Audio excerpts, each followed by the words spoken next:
The first question, you told us that our consciousness stays. Does this mean that when we reincarnate, we don't go back? That we are constantly going forward? You're constantly going forward. What do you mean by constantly going forward? You're constantly going forward to create bad karma, or you're constantly going forward to create good karma? You have to define what you mean by constantly going forward. I mean, you're always improving yourself when you are, yes? I wrote that question. How does our consciousness knows that? We started in the past life to study Buddhism, to be, how? In other words, how does our consciousness know that we have a previous life and that we remember and that we are improving and all? How do we know the past? How do we know the past? As I said, as a broad postulation, we know about the past from what we experience in the present. Let's analyze it without bringing in mysticism about previous life, reincarnations. What you experience now has been an accumulation from the past. If a tree grows well, an apple tree, and it's very healthy, it grows, the fruits is really, the apple is really good, very delicious and juicy, and the plant is in excellent health, a healthy apple tree producing good fruits. And then the apple tree himself said, how do I know I'm good? How do I know in my past I was good? The gardener said, you should know, because when you are good, that means we have watered you well enough. You have enough sunshine. We have done something to make you healthy. So in other words, the fact that you're experiencing something good, and you're clever, is because you have built up that cleverness in the past. Nothing comes without a good reason. In this life, if you're always thinking about how do I improve myself, how do I improve my wisdom, in this life, if you're always persevere in what you're doing, you're always consistent, that means you have been brought up like that in your previous life. If in this life you are not lazy, you're always applying your efforts, you must have done the same thing more or less in your previous life. If in this life you always feel that you are lazy, you don't want to do anything, you're irresponsible, you don't care, you are very selfish, that means you have sold those causes of being selfish. If you're always improving yourself, you know that you have been learning to improve yourself in the previous life too. So you know yourself. If you're a 12-year-old boy, for example, and you can play the very good piano and you haven't learned it, maybe you just learned it for 5 months, and then all of a sudden your fingers are so active and so artistic when you're playing it that you can play the best music, and somebody say, oh, Sonny, you only learned for half a year, and how come you can play Beethoven and Bach? It's impossible. That means you must have learned it in the past. You didn't have to learn, you just remember from the past. So you are an accumulation of all your past. You should know about it. People don't have to tell you. All these causes add up to it. And if you're always going forward, there may be something that you're always improving, and there may be something that you're not improving. You're lagging behind. If in your previous life, for example, you always concentrate on your education. You're giving education to others too. You're always educating yourself. Then in this life, you could be a scholar. But on the other hand, even though you've been educating yourself, you were a scholar and you were a very studious student, you're always like killing animals. You're fishing, you're hunting, you're cruel. You are very scholarly. You study well, you're very intelligent in your philosophy, your literature is good, but you like killing, you like hunting, you like fishing, and you're so cruel to animals.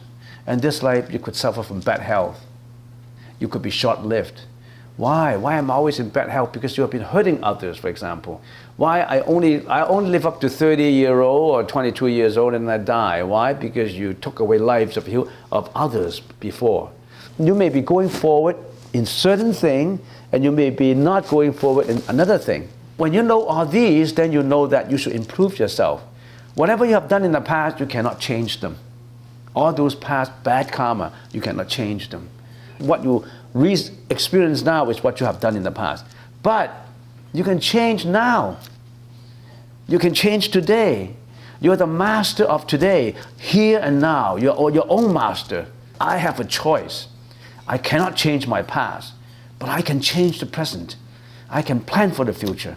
I can change the future, because the future is what I am today. I want to give up all these bad things in order to become a good, successful person, a happy person in the future.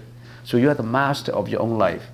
So whether you're going forward or backward or sideways, you are the determiner. You are the Lord of your own destiny. You don't have to ask anybody. It's all in your hands. Change it. Make it better. Okay, that's the question. Second question, did karma God miss for the hit and run driver who does not get caught and serve no punishment time? Same for child abuser who is not prosecuted. Nobody can get away with anything. Nobody can get away. Causality is not determined by God.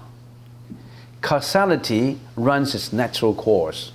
If you have a ball here, you have two players. That player is on that side. This ball in here, if you apply your force, your energy, and throw that ball to that person is bound to receive it. It's bound to travel in that area, because there's a cause and there's an effect. But if there's someone at the side who punched it, then that ball will be out of track, change its course. So it's who determined that ball to go forward? God? No, it's your own energy that contribute to throwing that ball, and it's his own energy to receive it. It's not God who determined the ball should be received by him. It's certainly not God who determined that person on the side pushing it away. It all is done by you and your environments. So if you hit and run, you hit somebody and run, you think you can get away with it? You cannot. Causality will get you. You can run away for now, but you cannot hide. You finally get caught. And you're a child abuser and nobody knows about it, it will come back to you. I have experiences that a few times I was around a temple, and there are people who came up to me and wanted to have a meeting with me, talk about his or her private affairs, and we started to strike up a conversation. He or she being abused at childhood and agonizing. She hated him. You think that dad or that stepbrother could get away? No, because this daughter, this lady will always remember. And when they are writing letters, they still write letters to each other, he blamed him for what she has done to her. And because of that agonizing effect is still on the daughter. And this agonizing effect will go on, and that dad or that stepbrother had a self-agonizing sentiment in him too, because he feels sorry about it. He couldn't make up for it anymore. He was so grief-stricken for having done innocently what he has done in the past. He's suffering himself. When he has more reason in his mind, he started to think about it, and he started to be very sorry about it. And because of that, he suffered from depression. He suffered from self-denial. And he committed suicide later. So everything has its cause and effect. Nobody can get away with anything. It's a natural course, not by God. So, you think you can get away from it? No. So make sure that every thought from you, it must be good thought, pleasant thought. Don't germinate any bad thought in you. Every thought has energy. If I come across someone in the street, a beggar is begging for food, and I don't have any means to save him, I don't have any food around, but I have a compassionate heart. Oh, if I can be of help to him, I would feel very happy. But I'm poor myself. That thought comes up is enough. You don't have the means to help, but that comes up, that help of benevolence, that thought of benevolence that comes up. So germinate every good thought. When the thought comes up, that is the initial step. Somehow it will find its way to completion. So if you always germinate good benevolent thought, even though the thought may not materialize now, but someday it will find its completion. Someday it will find its maturity. So always cultivate good thought in you. Bad thoughts, throw them away. Always put a garbage bag in your pocket. Some people put a real small little garbage bag in his pocket to remind him, garbage bag with bad thoughts. So when a bad thought comes up, dump it into the garbage. Tie it up. Don't let it come up again. Don't let the bad thought breathe in your mind. Always cultivate good thought. I want to be compassionate. I want to be kind. I want to be hardworking. I want to have this objective fulfilled. I want to motivate myself to do this, and this will be benevolent to the whole society. I want to do this. I want to be responsible. Always have good thought in you.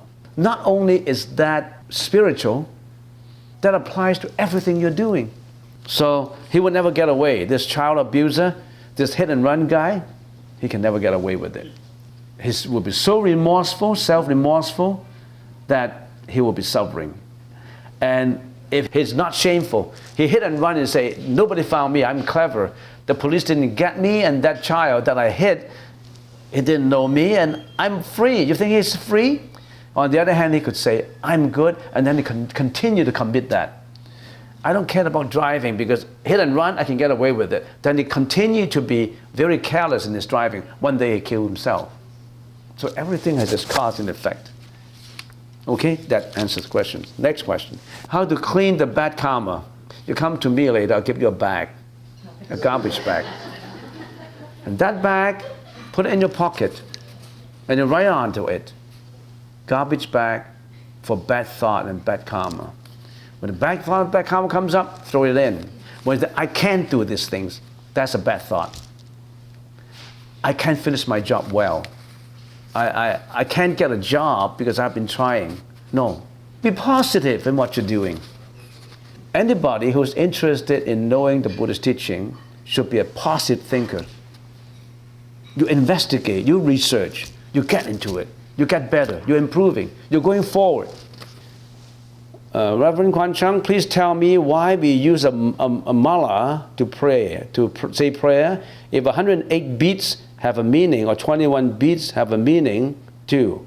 Well, we use the mala. You have that rosary 108 times because in certain sutras it says that we have 108 mental afflictions. So we want to eliminate all those mental afflictions. And every time we count the beats, then we eliminate mental afflictions. For example, concealment, fraudulence, greediness, hatred, envy, injuries, all these different jealousy, hatred, anger. We can classify 108 mental afflictions that come up in the process of our senses interacting with the outside world. All these mental functions, bad mental functions come up, good mental functions come up. The bad ones, approximately about 100 to 108. Then every time when we roll a beat, then we learn to overcome them. The 21 time is a shortcut. Sometimes we don't have time for the 108 and we count it 21 times. So there's no particular, don't attach a certain particular meaning to a number. As I always say, if it's 101, you still ask the question, why is it 101? If it's 99, you ask, why is it 99? So if this column is in red, you ask, why it is in red? If it's in blue, you ask, why it is in blue? You always have that question. That's just the color. The color is has a cultural meaning to it. Sometimes even a black color could be a very saintly color, because black color could be a conglomeration of violets, and purple is a very good color. So we don't discriminate color and say this is bad and this is good. It is just a phenomena that we have to overcome our attachment to, overcome all attachment, overcome all clinging to. Just free yourself, emancipate yourself from the attachment